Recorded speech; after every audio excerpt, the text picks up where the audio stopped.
celular e no celular não abriu. Aí eu até era para ter aberto no computador e eu acabei não abrindo ainda. Tá. Mas no celular não consegui abrir. Eu não sei se é alguma coisa.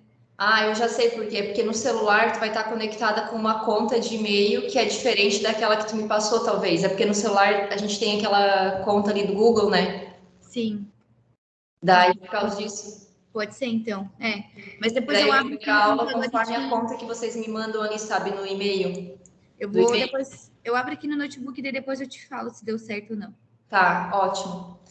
Só para lembrar, se vocês quiserem ver a tela maior aqui no canto direito, na parte superior, no exibir, aí vocês podem colocar, entrarem no modo tela cheia, tela inteira. Mas já tá aparecendo alguma... Ah, agora apareceu. Acabei de compartilhar, na verdade. Apareceu, gente. Uhum. Sim. Tá, então vamos dar sequência aqui. Só para a gente relembrar, né, o que a gente viu na primeira aula, a gente falou um pouco sobre separação das finanças, que é o princípio 1, e a parte de controle financeiro, que é o princípio 2. Hoje a gente vai entrar no 3, no 4 e no 5. São princípios mais gerenciais, vamos dizer assim, que é onde a gente analisa alguns números. Principalmente esse item 4 aqui, ó, demonstrativo financeiro, que o objetivo dele é entender se a nossa empresa ela é lucrativa ou não. Esse aqui é uma das aulas de hoje, um dos tópicos. E primeiro tópico vai ser falado então sobre a parte de projeções futuras, que é o princípio 3. Quando a gente fala projeções futuras, vem na cabeça de vocês alguma... O que vem assim de primeiro na cabeça de vocês? Vem alguma coisa sobre planejamento, vem fluxo de caixa futuro, ou ainda não vem nada, porque é muito recente. Pode acontecer também. Tem alguma coisa assim que vocês pensam ou não? Não consegue nem imaginar ainda. Será que tá ligado a alguma questão do tipo, eu almejo daqui tanto tempo ganhar tanto por mês, faturar tanto, não sei. Isso que tu estás comentando, talvez dá de a gente fazer mais num planejamento, que daí a gente consegue fazer uma projeção do que a gente quer ganhar, com base no que eu também tenho que receber e com base no que eu tenho para pagar. Nesse princípio 3, quando a gente fala de projeções futuras, seria mais para analisar, por exemplo, assim, vamos pegar nesse período de tempo desse ano, que tem 6 meses para frente ainda, de junho até dezembro. Tem algum mês desse ano que a minha empresa pode ficar negativa? Então, o objetivo desse princípio 3 é analisar projeções futuras de 6 meses a 1 ano. É entender, porque é importante para a nossa empresa saber se, mês que vem eu vou ficar negativo ou é só lá em setembro ou outubro que eu posso ficar negativo. Então, como empresa, a gente tem que saber se esse negativo pode chegar rápido ou ele pode demorar para chegar. Não que, Dani, mas isso pode acontecer? Na verdade, pode, mas o objetivo é a gente entender se isso aqui é uma coisa que está muito perto, a minha empresa fica sempre bem perto de acontecer isso, ou ela sempre tem ela tem 3, 4 meses de intervalo para que isso ocorra. Claro que a gente vai sempre trabalhando, vai atendendo novos clientes, e a ideia é que nunca chegue nesse mês negativo. Mas a gente só tem que entender quantos meses a gente está de distância disso. Então, esse princípio é para a gente entender isso. E não sei se ficou claro, mas eu vou explicar melhor e vocês vão entender depois com os exemplos. Deixa eu passar aqui para frente. Para a gente entender realmente como fazer uma projeção futura, primeiro que a gente tem que entender o que é um fluxo de caixa. Porque para a gente fazer uma projeção futura, a gente vai precisar montar o fluxo de caixa da nossa empresa. Então, como que funciona o fluxo de caixa? Se eu perguntar para o Josias, talvez ele vai ter uma ideia do que é um fluxo de caixa, a Bianca vai ter outra coisa, perguntar para outra pessoa, cada um vai dar uma descrição diferente, uma definição diferente. Mas, na real, o que é fluxo de caixa? Quando alguém fala em fluxo de caixa? É a gente analisar, vamos pegar um período de hoje, hoje vai ser o nosso exemplo. Então, o exemplo de fluxo de caixa de um dia. É analisar todas as movimentações do dia, considerando, por exemplo, assim, hoje o meu saldo inicial, deixa eu passar aqui, Meu saldo inicial, eu comecei hoje, 8 horas da manhã, exemplo, comecei no meu caixa com R$1.000, que é o que eu tinha que sobrou de ontem. Então, eu comecei meu dia com R$1.000, sendo ele 500 em dinheiro e 500 estava lá na conta bancária, exemplo. Tá, ok, meu saldo, então, do período, R$1.000. Durante o meu dia, entrou mais R$2.000. Então, durante hoje, vai entrar mais 2.000 que eu recebi de contas passadas, ou eu vendi algum produto hoje, ou atendi hoje, e recebi mais R$2.000. Ou seja, já dá R$3.000 aqui, somando o 1.000 que eu tinha de ontem e mais o que eu estou vendendo hoje, que eu recebi hoje. De saída do período, vamos supor que tenha pago uma conta hoje de R$850 também. Então, essa movimentação aqui, exatamente isso é que a gente chama de fluxo de caixa. O resultado, 250, é o resultado lá no final do meu dia, com base em tudo que aconteceu durante o dia, o resultado do meu caixa diário hoje foi de 250. Então, essa movimentação que a gente chama de fluxo de caixa. Claro que a gente está olhando o dia. O que a gente tem que ver agora para falar de projeções futuras? A gente tem que começar a pensar em fluxo de caixa por mês. Então, esse aqui é um fluxo de caixa diário e agora eu vou dar um exemplo de um fluxo de caixa mensal para vocês entenderem um pouquinho melhor. Vamos supor, aqui a gente pegou o exemplo de uma determinada empresa, ela começou em janeiro com 15.850 em caixa. Então, estão vendo aqui no mês de janeiro, ó, saldo início do mês, 15.850. Durante o mês inteiro dela, até no dia 31 de janeiro, ela recebeu mais R$28.690 de clientes, enfim, ela recebeu isso aqui. E ela pagou de despesa 27.560. Ou seja, se a gente analisar só recebimento e pagamento, aqui a gente já percebe que sobrou 1.130, se eu não estou bem enganada. Está positivo, porque de qualquer forma ela recebeu mais do que ela pagou. Ok? Então, se a gente pegar esse 15 lá do início do mês, somar mais com esse valor dos 1.130, que é a diferença entre o pago e o recebido, lá no dia 31 de janeiro ela vai ter 16.980. Ou seja, ela aumentou R$1.130. Ela começou janeiro com 15 e terminou com 16.980. A mesma coisa acontece com o mês de fevereiro. Se tu terminou janeiro com 16.980, tu vai iniciar fevereiro com 16.980. Aí, entre pagos e recebidos, aqui a mesma coisa, tu ficou nesse mês essa empresa ficou positiva, ela cresceu um pouquinho mais ainda o caixa dela. Então, de 16 foi para 18.932. Em março, o que aconteceu? Ela teve um pouco de pagamento maior do que de recebimento. Então, em vez de ela ter aumentado conforme ela estava vindo em janeiro e fevereiro, ela diminuiu porque ficou 17.859, porque aqui ela pagou mais conta do que recebeu. Em abril, ela já recuperou de novo, ela recebeu um pouquinho mais do que pagou e ela ficou com caixa de 20.964. Ou seja, se a gente analisar de janeiro até abril, claro que aqui é um período pequeno ainda, mas de janeiro até abril, ela teve um crescimento de caixa, ou seja, se o caixa dela está crescendo, quer dizer que a empresa está mais positiva do que negativa, porque ele está crescendo, ele não está diminuindo. O fluxo de caixa dela, consequentemente, se a gente analisar aqui, tem 3 meses positivos e apenas tem o mês de março que está negativo, que é aquele mês que ficou com mais pagamento. Então, no período de 4 meses, 3 meses positivo e 1 negativo. Isso é bom, porque de qualquer forma, não tem empresa que não vai ter um mês que vai estar negativo, isso é bem normal acontecer, mas de modo geral, aqui mostra que a empresa vem aumentando o caixa dela e na maioria dos meses está positivo. Então, isso aqui que a gente viu agora é o fluxo de caixa realizado de janeiro até abril, falando de mês a mês, né? Falando não diário, mensal. Aí, o que acontece agora? Para a gente fazer uma projeção futura, a gente precisa projetar informações pensando lá no mês de julho, agosto, setembro, até final do ano, para que a gente consiga entender em qual momento que esse valor de 20.964 que eu tenho lá em abril, ele vai me levar até quando? Existe um momento, por exemplo, esse saldo que eu tenho em caixa, pode ser que nesse ano aconteça de eu ficar negativo ainda, mesmo tendo R$20.964 em caixa? Então, a gente quer saber exatamente isso.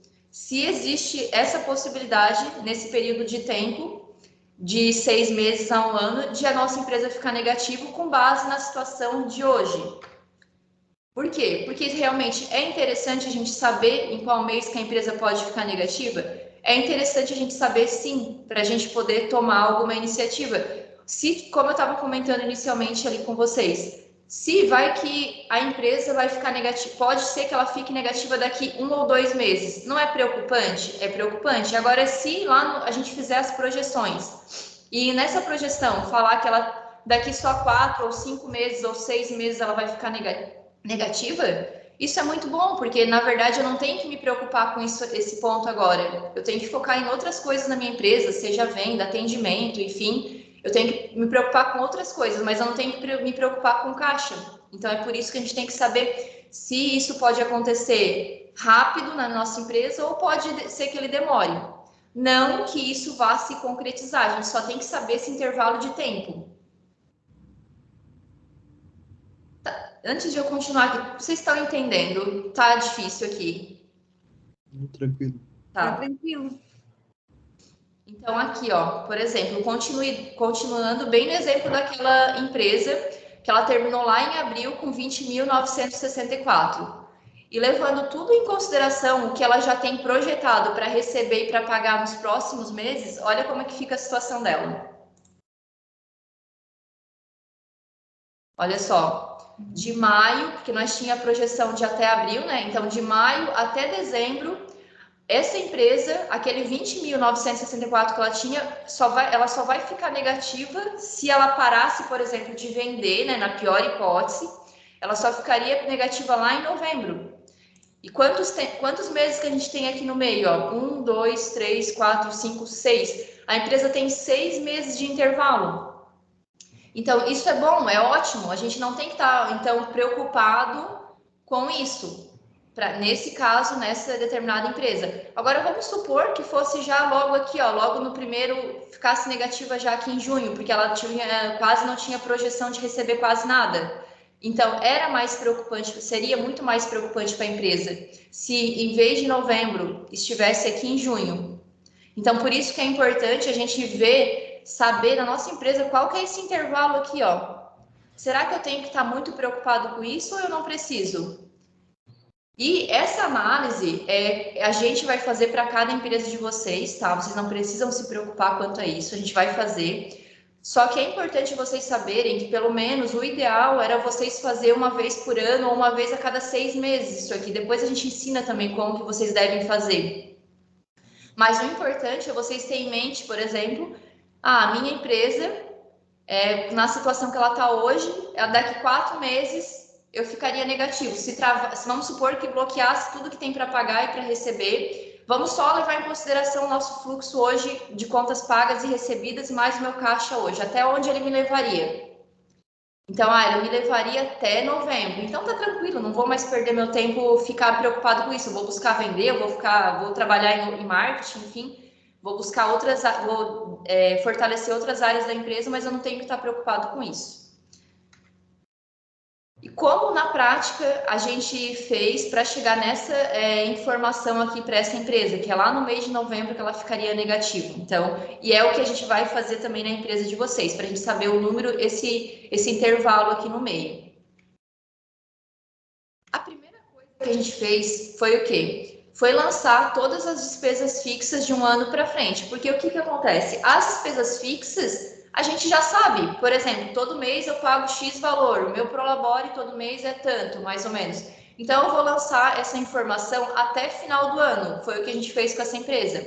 A gente lançou todas as despesas fixas lá na planilha e colocou como a vencer, porque daí quando a gente coloca a vencer, a gente consegue ter aquela informação do fluxo de caixa. Eu não sei se a Bruna já instruiu vocês a fazer isso aqui, normalmente a gente sempre pede até, mas provavelmente já, né? Esse aqui é o mais tranquilo, vamos dizer assim. O segundo ponto... Só desculpa te... Pode perguntar. É porque aqui no canto tem uma tela, um quadrado cinza normal? Eu também tô vendo. Peraí, saiu. Agora sim. Já sei o que que era. Eu não sabia que ficava aparecendo aí para vocês. É que é um quadradinho da imagem de vocês aqui para mim. Ah, tá. tá. Mas tranquilo, já botei aqui pro lado. O segundo ponto, vocês conseguiram enxergar as outras coisas, porque eu acho que estava quase que em cima, né? Deu para Deu, entender. né? Uhum. Tá. Deu. O segundo ponto é a gente fazer projeções das despesas variáveis de um ano para frente. Por exemplo, no caso teu, Josias, quase que não tem tanta despesa variável, porque tu não tens fornecedores, Uhum. concorda? Agora, no caso da Bianca, ela já tem. Ela tem fornecedor, ela compra ração, ela tem fornecedores, enfim, dos alimentos que ela dá para os dog dela. Então, ela tem uma projeção, a gente consegue projetar a despesa variável. E aí, como que a gente faz para projetar uma despesa variável? A gente vai pegar as despesas, por exemplo, o que aconteceu nos últimos 3 meses na empresa X? Nesse caso aqui, ó, naquela que eu mostrei para vocês, ela tinha uma despesa de mês de aproximadamente média de 10 mil reais. Então, a gente pegou o mês do ano passado, os 3, 4 meses do ano passado, fez uma média e a gente chegou nessa informação de 10 mil reais. Porque um mês dava 8, outro mês dava 12, enfim, e aí na média a empresa gasta em torno de 10 mil reais. E a gente fez isso, a gente pegou esse 10 mil e colocou lá na planilha e colocou como 10 mil mês a mês, que ela vai gastar até final do ano, e colocou como status projetado, tem essa opção lá. E aí a gente já consegue ter uma informação de fixa mais variável. E, por último, o que a gente fez também? A gente lançou tudo que a empresa tem para receber nos próximos meses. Então, aquilo que estava certo já, que a gente tinha certeza que ela ia receber. Por exemplo, no caso daquela empresa que a gente mostrou ali o exemplo, a gente sabia que ela passava no cartão, na máquina de cartão. Então, a gente pegou o relatório de maio, de junho, de julho, tudo que ela tinha programado para receber em cada mês e a gente lançou lá. Por exemplo, no caso das empresas de vocês, mesmo que a gente saiba que nas duas empresas, tanto na do Josias quanto na Bianca, pode acontecer isso. Eu imagino, tem um aqui que já me falou, exemplo na Bianca, no mês de julho vai ficar hospedado tal cachorro ali na Dog Hills. Mas não está bem certo ainda, o cara não deu 100% de certeza. A mesma coisa pode acontecer no Josias. Eu tenho programado, essa pessoa aqui, ela vem todo mês aqui no consultório, mas pode ser que ela mude a data. Só que, de alguma forma, a gente não é 100% de certeza, mas dá para dizer que um 80%, 90% quase que se concretize isso.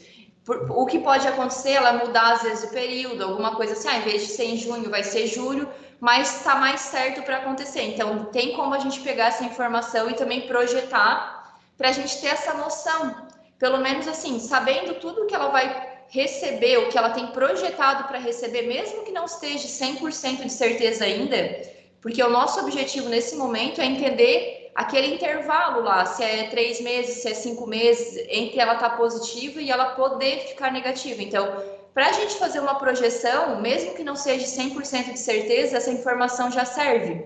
Claro que, no caso dessa que é anterior, que a gente passou aqui para vocês, a gente pegou o cartão, a máquina de cartão. Ali vai ser certeza, porque a pessoa já passou e só está programado para receber. Daí é mais fácil, né? Na de vocês, como é serviço, pode ser que a pessoa venha hoje, pode ser que ela venha semana que vem. Enfim, isso aqui dá uma atrapalhadinha, mas dá para a gente projetar igual. Deixa eu voltar só aqui e mostrar para vocês uma coisinha. Vocês estão vendo aqui no contas a receber, nessa linha aqui, ó, ela começou maio, tem para receber 38.980, aí depois de um tempo, aqui em agosto, ela começa a baixar, ó. Vocês estão percebendo isso, né? Por quê? Porque justamente os recebimentos do cartão, eles começam a baixar num determinado período. Conforme mais longe tu pegar um mês, ele vai estar cada vez menor. A não ser que começar a vender mais e recebendo mais. Mas a gente pega exatamente o que tem hoje no relatório da empresa e a gente transporta para cá. Deu para entender, gente? Deu. Com essas 3 informações aqui juntas, a gente consegue ter uma visão do negócio. Então, a gente consegue ter aquela visão que eu estava comentando, de quantos meses que ela tem, até que, por exemplo, na pior hipótese, ela pudesse ficar negativa. Essa é a visão que a gente tem que ter na área financeira de quando se fala de projeções futuras. E vocês sabem qual que é a maior alegria do empresário?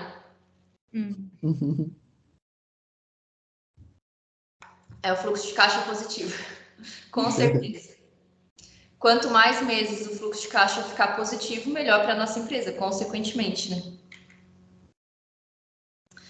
No caso de vocês, essas informações que eu trouxe até o momento, tanto no Josias quanto na Dog Hills, vai ter essa informação aqui no fluxo de caixa. Talvez a de vocês ainda não esteja 100%, porque nós vamos estar trabalhando e auxiliando nos próximos meses de vocês, para que a gente consiga chegar naquela informação ali que eu trouxe como exemplo daquela empresa que ficaria negativa lá só em novembro.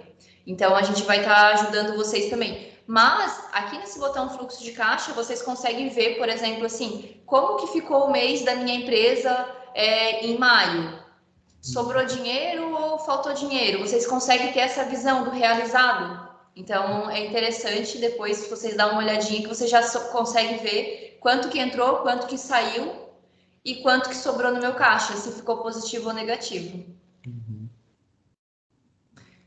E agora a gente vai entrar no princípio 4, que é demonstrativo financeiro. O que quer dizer esse nome aqui? É exatamente saber, de forma simples, entender se a minha empresa é lucrativa ou não.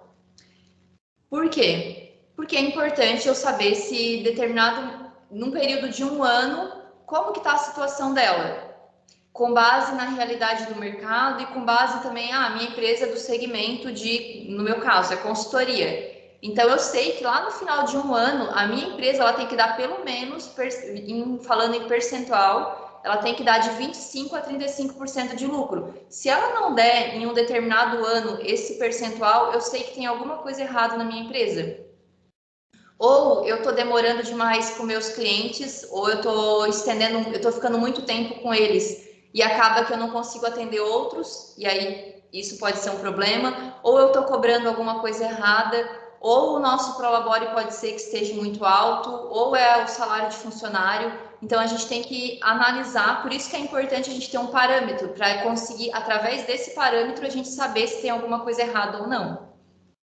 E uma coisa que é interessante vocês saberem é como que a gente trabalha em comparação à contabilidade. Ambos têm contabilidade, né? O que acontece? A contabilidade, ela trabalha por regime de competência. E nós, na Reset, a gente trabalha por regime de caixa. Qual que é a diferença disso? Não tem certo nem errado. Eu só estou esclarecendo isso para vocês porque é importante vocês saberem. Na verdade, o que a contabilidade faz, ela vai levantar as informações de um mês para vocês, para gerar os impostos e tudo mais. Só que ela faz isso por regime de competência. E a gente está ajudando vocês na parte de gestão financeira. Então, a gente vai analisar por caixa, por o que realmente entrou e saiu no de caixa da empresa.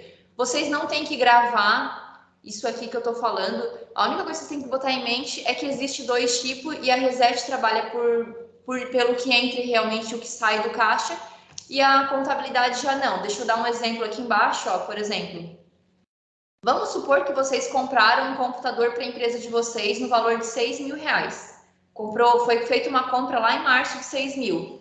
Esse valor de R$6.000, se vocês pagaram ou não pagaram ainda o fornecedor, a contabilidade já vai dizer, vai dar como se fosse pago esse dinheiro. Por isso que ela pega, o nome é regime de competência. Ela não analisa se tu fez em parcela. Simplesmente ela vai analisar pela compra que tu fez.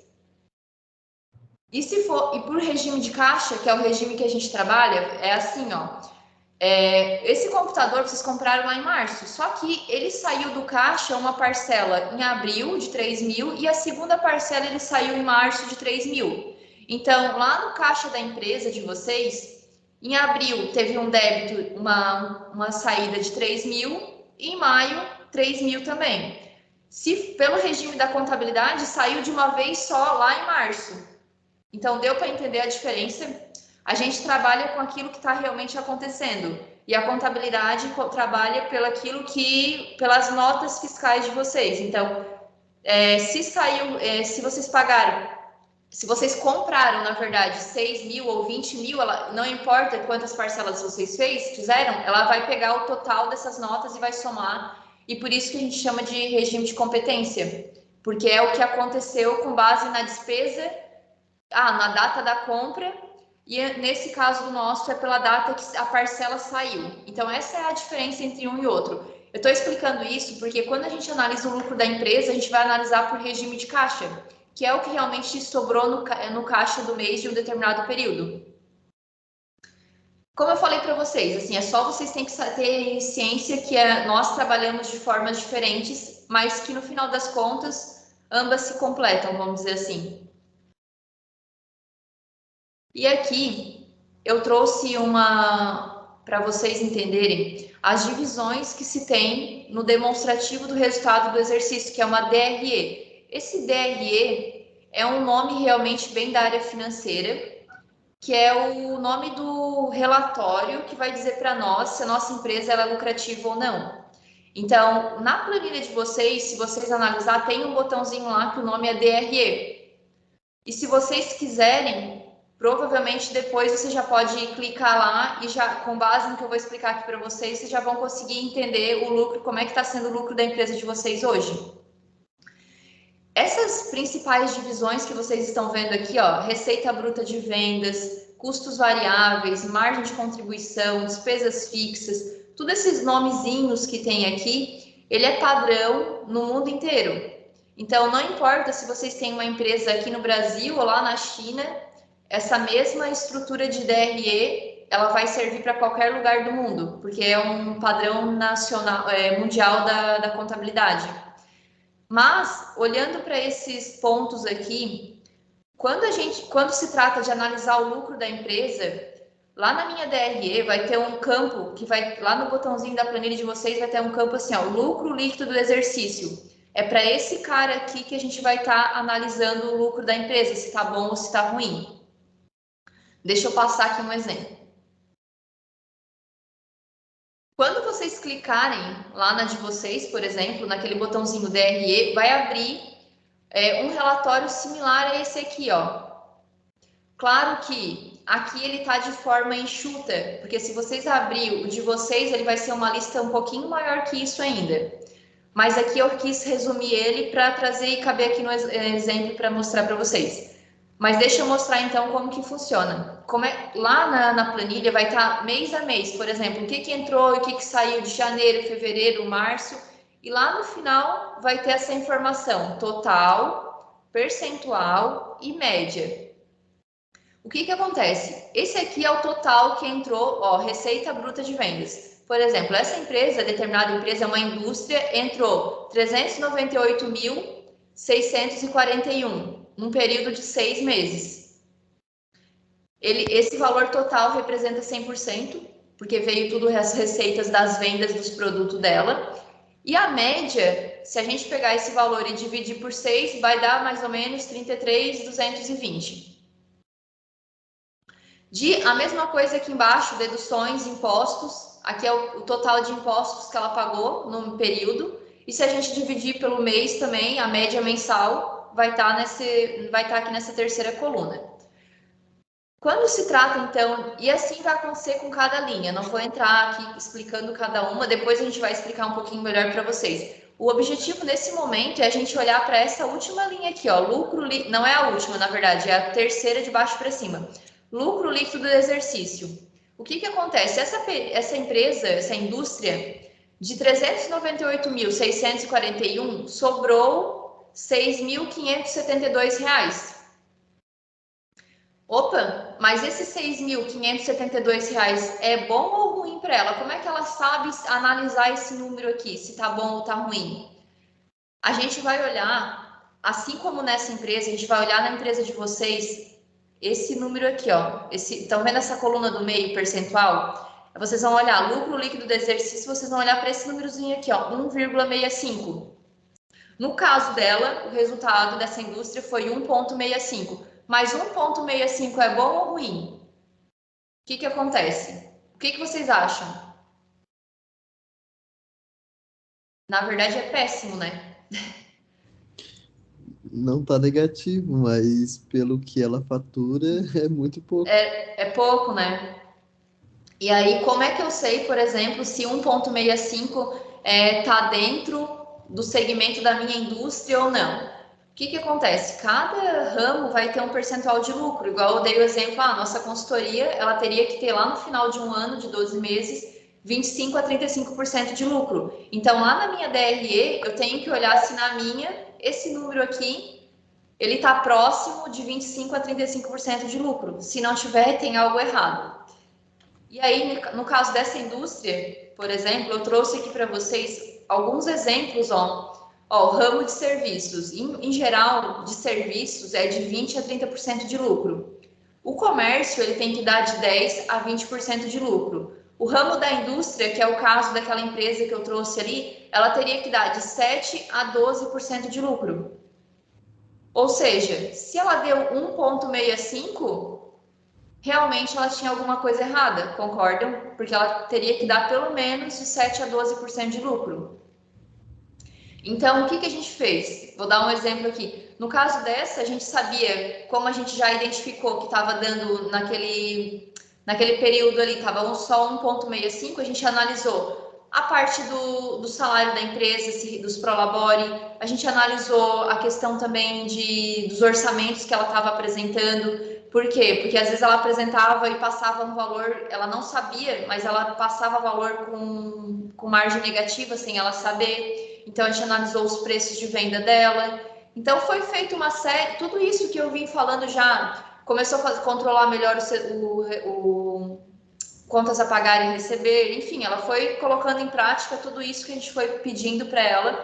Depois de um ano do trabalho, ela conseguiu chegar nesse 7 aqui. Claro que é um trabalho bem de formiguinha, passo a passo. Não adianta dizer para vocês que da noite para o dia vai começar a sobrar de 1,65 passar para 7. É mentira se eu falasse isso, é impossível. Então, mas conforme foi passando o tempo, um ano depois a gente conseguiu aumentar esse lucro. Então, aqui tem outros exemplos de outros ramos, odontologia tem que dar de 20 a 30% de lucro, oficina mecânica de 15 a 20%, enfim. Os de vocês, provavelmente, ele vai estar próximo desse primeiro aqui, de 20 a 30% de lucro, ambos. Tanto do Josias quanto da Dog Hills, mas a gente depois vai analisar melhor cada segmento. Então, daí, quando a gente apresentar a DRE de vocês, a gente vai ter bem certeza de se o de vocês tem que ser de 20 a 30, ou de 25 a 35, ou qual que realmente é o ideal aqui.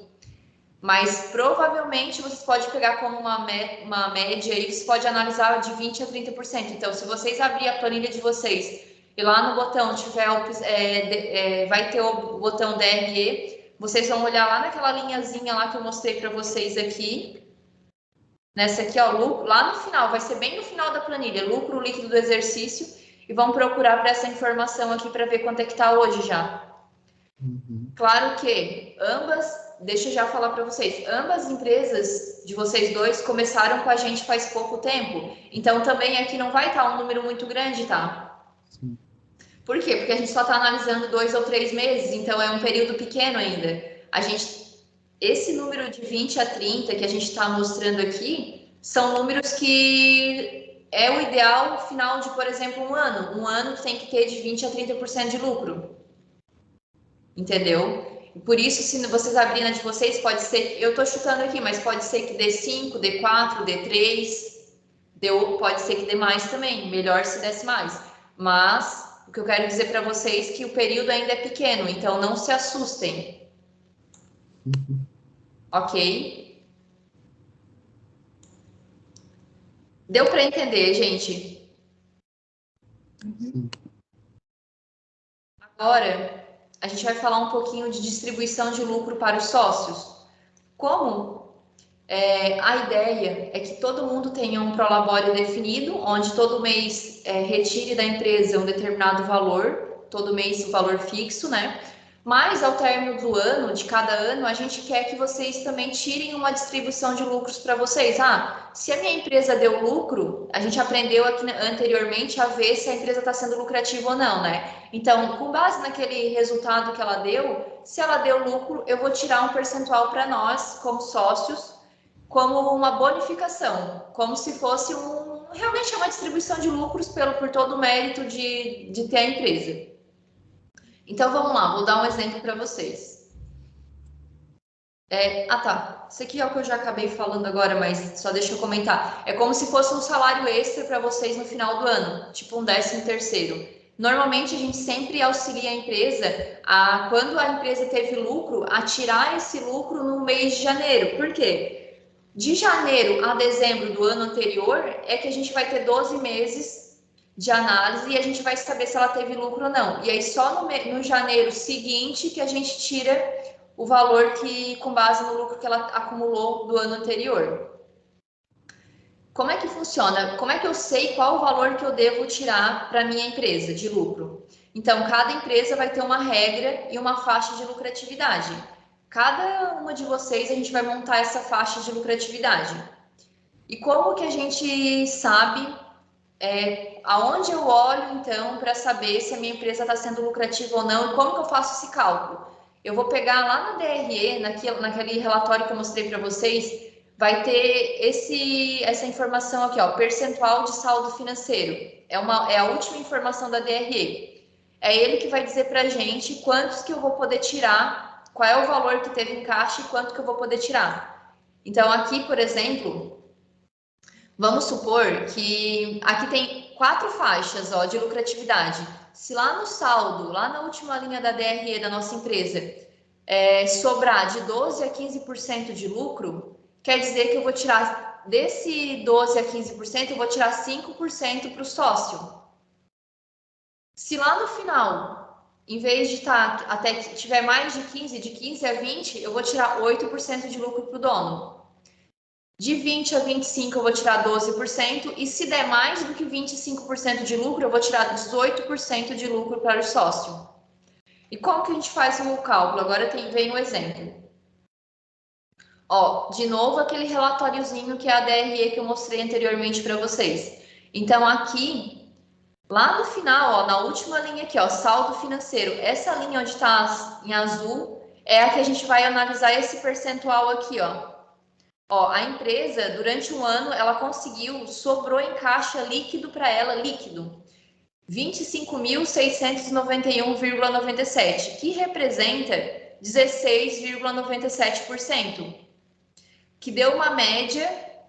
Então, em média, ela recebeu ela teve de lucro na empresa dela, todo mês sobrou R$ 2.141. Então, com base naquela faixa que eu mostrei anteriormente, se aqui sobrou 16%, olha só, de 15 a 20, ela está nessa faixa 2 aqui, né? Então, quer dizer que se ela sobrou 16%, eu vou tirar 8% daquele 25 mil que sobrou. Então, se eu fizer a conta aqui, ó, se eu tirar 25.691 e eu tirar 8% de lucro, eu vou tirar de lucro para mim, lá no final, como bônus, R$ 2.055, e ainda sobraria em caixa da empresa R$ 23.636. Ah, Dani, mas sobrou 25 mil, eu só vou tirar 8% de lucro? O que acontece? Nesse caso dessa empresa, por exemplo, desse exemplo, ela não tinha nem montado uma reserva financeira ainda, ela estava começando a se organizar. Então, não adianta a gente querer tirar todo o lucro da empresa, sendo que ela não tem nenhuma reserva para ela. Então, a gente instruiu a tirar R$ 2.055 para o sócio, e uma parte desse 23 mil aqui a gente instruiu a colocar numa aplicação financeira. Então, por isso que a gente não tira de uma vez só tudo, porque ela tinha outras coisas para estar montando ainda, principalmente a reserva dela. Ok, entenderam? Uhum. Não estão achando isso, né? Não.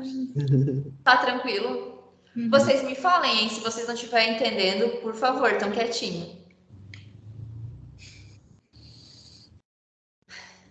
Princípio 5 agora. A gente vai entrar, então, na parte de segurança financeira. Quando a gente fala de segurança financeira, a gente está falando ao quê? A ter uma reserva financeira, que era aquilo que eu estava comentando anteriormente. Uma parte daquele lucro daquela empresa, a gente instruiu a guardar numa reserva financeira, porque ela estava sem.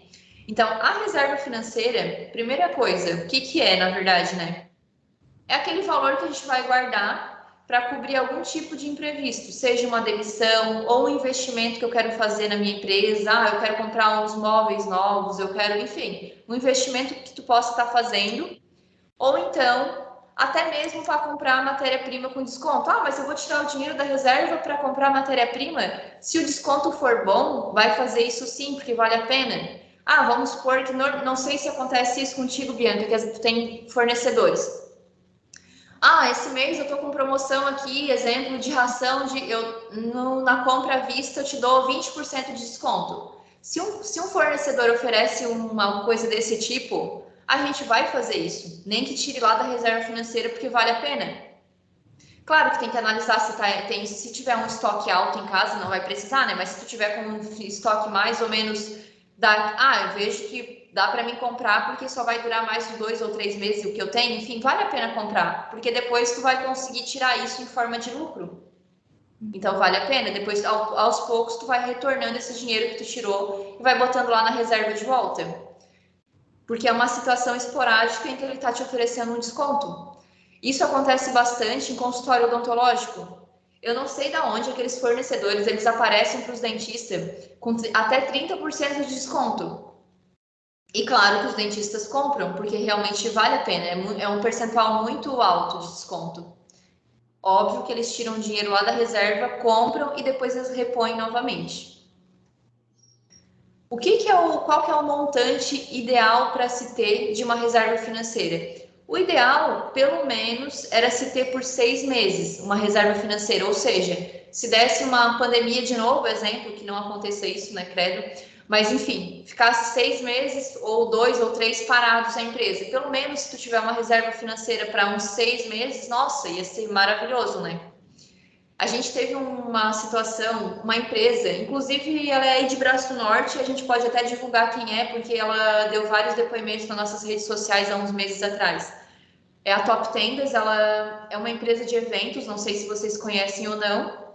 O que ela faz? Ela faz estrutura de tenda para evento. Então, imagina, ela ficou a mais prejudicada na pandemia, foi ela, porque depois de 2 anos e pouco de pandemia, agora que ela voltou esse ano a fazer eventos. Então, olha só, ela deu ela agradeceu realmente a gente, porque no tempo, antes da pandemia, a gente tinha feito a consultoria lá, e a gente instruiu ela a guardar, fazer a reserva financeira, e ela conseguiu se manter por 1 ano e pouco. Então, ela poderia quase ter fechado as portas se ela não tivesse isso. E se fosse em outros momentos, ela disse que ela tinha, realmente, ela teria pegado como dinheiro para ela ou para a empresa, ter feito outros investimentos e, enfim, e acabava que ia ficar sem dinheiro para manter os funcionários, ela não precisou demitir todo mundo, enfim, então ajudou bastante nessa situação.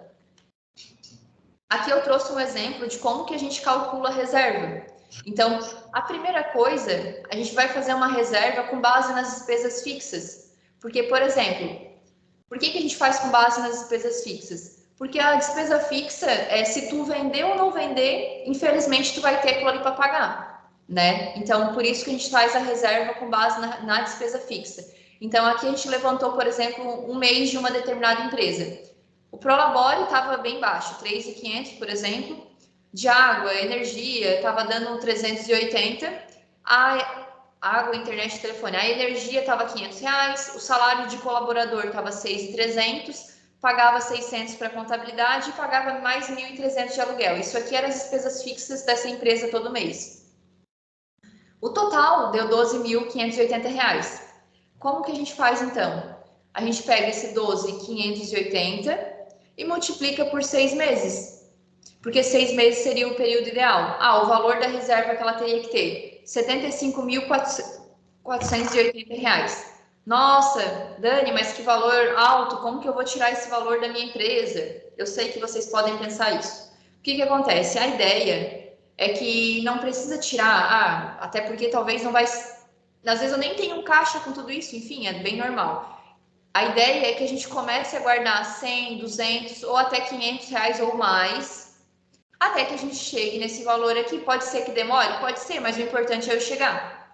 Então, se eu partir do zero agora, eu não tenho nada que eu possa tirar do meu caixa, mas talvez eu consiga guardar pelo menos de 100 ou 200 reais. Já iria ajudar, por mais que seja pouco ainda, mas não tem problema. Lá no final de um ano, é igual a gente fez aquele exemplo anterior, mostrou que a empresa sobrou 25 mil, tirando 2 e pouquinho lá, distribuição de lucro para os sócios, a gente guardou mais uma parte, não lembro se foi 5 ou 6 mil, e colocou na reserva dela também. Então, já, fora o que ela estava guardando todo mês, ela tirou mais uns 5, 6 mil e aportou junto aqui. Então, querendo ou não, já deu mais um valor. Por mais que demore para chegar, talvez, esse valor aqui, o importante é começar e enfim... E aos pouquinhos, de grão em grão, né? Que a galinha de papo, né? Assim, então é a mesma coisa. E onde que a gente vai aplicar o dinheiro? Na empresa de vocês, a gente vai ajudar também. A gente vai ter uma reunião quando fechar 3 meses completo em cada uma. E a gente vai já analisar se a empresa de vocês já consegue e está aplicando pelo menos algum desses valores, nem que seja 200, 300 ou 100 reais todo mês.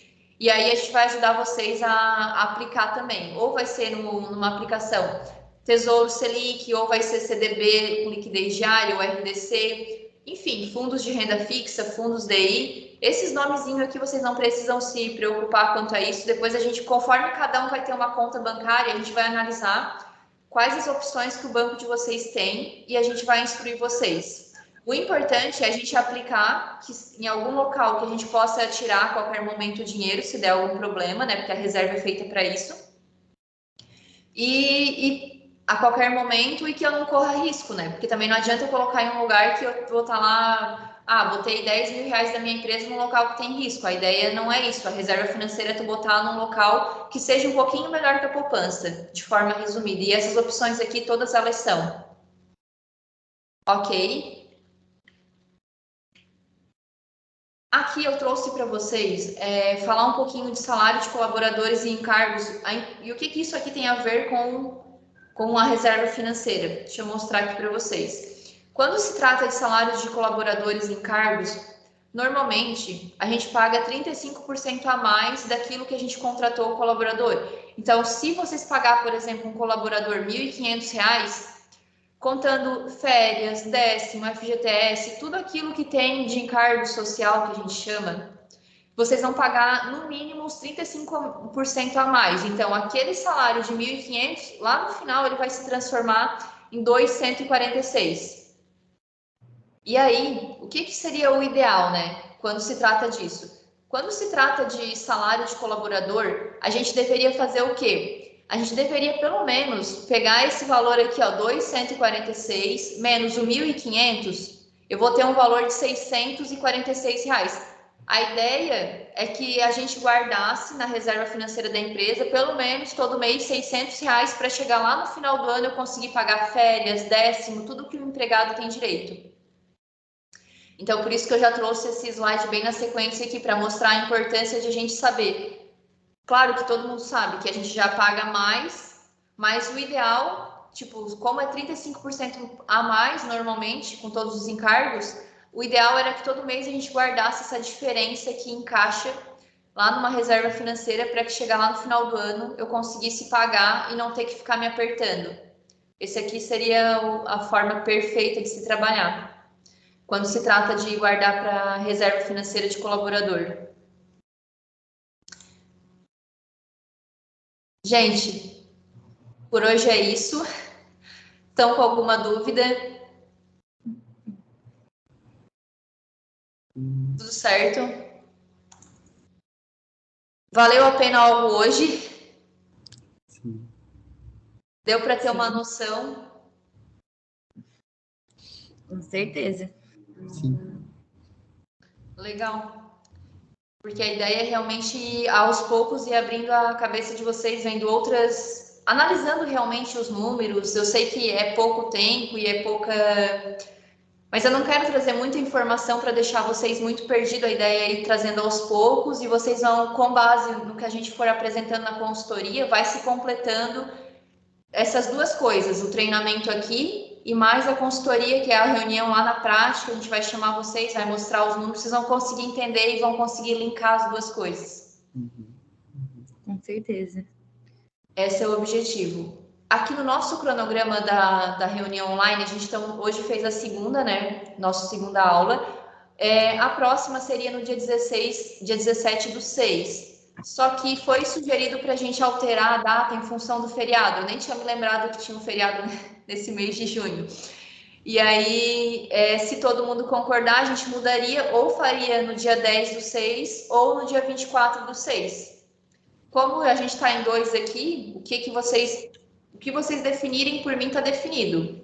Não sei se vocês preferem na semana que vem ou no dia 24. Lembrando que daí a última seria no dia 1º/7. Ô, Dani, na semana que vem, do dia 10, eu vou estar sem a minha funcionária lá no Canil, e aí para mim vai ficar bem corrido. Ah, tá. Porque daí eu vou estar sozinha para cuidar da função de limpeza, da comida para os gatos. E aí de manhã geralmente é mais puxado, e aí eu vou ter cachorro também de hospedagem, eu tava vendo aqui na agenda. Aí se pudesse ser no dia 24, para mim seria melhor. E por você, Josias, tranquilo? Sim, eu vou olhar minha agenda, mas acredito que o dia 24 tranquilo também. Mas se quiseres fazer no dia 10, por mim tudo certo. Daí depois eu acompanho a aula online, não tem problema, tá? Não, se o Josias olhar e tiver ok, depois eu aviso você também, Bianca, pode deixar. Mas aí, a princípio, a gente deixa para o dia 24. Aí tu só me confirma, Josias, que daí eu aviso também as outras meninas, porque as outras duas não participaram hoje, mas provavelmente da próxima elas vão participar. Tá. Não, só vou olhar a agenda com a secretária agora acabando a reunião e daí eu te dou um ok ali no WhatsApp. Então tá, gente. Era isso por hoje. Obrigado, Dani. Muito boa aula. Eu acho que para mim, eu sou bem leigo nessa área, a forma didática que tu vem tendo, ela é bem tranquila, assim, eu consigo ter um Consegue entendimento. aprender? Porque assim, é uma coisa bem aos pouquinhos, assim, né? Então, eu prefiro assim, porque eu acho que dá para assimilar um pouco melhor, né? Às vezes, quando é tudo de uma vez só, muita informação, eu acho que fica mais complicado. Eu acho que a forma como tu coloca, assim, é mais fácil de ter o entendimento. Ah, que bom. Bom saber o feedback, porque, querendo ou não, a gente pode ajudar e melhorando, né? Se vocês tiverem, Dani, eu gostaria de fazer talvez mais exemplos, ou enfim, vocês podem. Eu estou tentando fazendo as aulas aos poucos, dando alguns exemplos daquilo que a gente vivencia, para que vocês consigam, entendi, no meu vai ser assim. Então, qualquer coisa que for para melhorar, eu estou aqui para ouvir e melhorar. Não tem. Se quiserem criticar alguma coisa, tranquilo. Tô bem aberta, eu acho que é isso, né? A gente vai melhorando, vai crescendo, vai aprendendo e paciência. É uma construção. É isso, então para mim tá sendo bem legal, assim, também, porque, como eu disse, eu também não entendo nada dessa área e tô tentando me adaptar, assim, né? É difícil, mas Eu sei que é difícil, não é fácil, não adianta eu. Por isso que eu tento falar bem, tipo, dando exemplos, enfim, e não passando muita coisa, porque quem não é da área, se simplesmente eu chegasse aqui e vomitasse um monte de informação, vocês iam correr, não queriam mais nem fazer. Então, é aos poucos mesmo. Então tá, gente. Bom final de semana, obrigado pela participação de vocês. Para vocês também, bom final de semana. Até a próxima. Até. Tchau, tchau. Tchau.